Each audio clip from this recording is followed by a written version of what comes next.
Welcome back. In this lesson, I'll be showing you how to set page break for a worksheet that needs to be printed on multiple pages. And to access this feature, you go to your View tab. Under the Workbook View section, you click on the Page Break Preview. Right. You can also access this Page Break Preview on the status bar of your workbook here. You have it right here where you have the normal, the page layout, and the Page Break Preview. I'll use this. So you click on it immediately. You now have your worksheet on the Page Break View mode.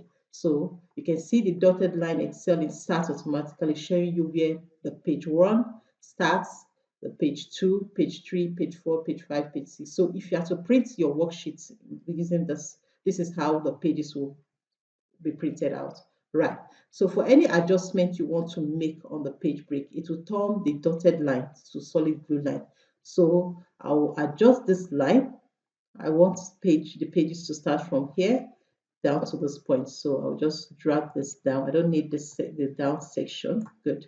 So yeah, I have page 1, I have page 2.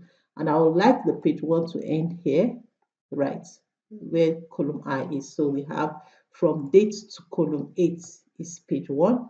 From column 9 heading to column 20 heading is page 2. When you are done, click on your print preview to see the outcome of this. Good. Now you have your page 1. Click on the arrow to go to page. This is your page 2. So you see the outcome of it. Right. So that's how you set your page break in order to adjust where the page 1 starts and end, page 2 starts and end, and subsequent pages. When you're done, you just click on the normal, you go back to your normal view mode. Right. So this brings us to the end of this lesson. I'll see you in the next lesson. Bye.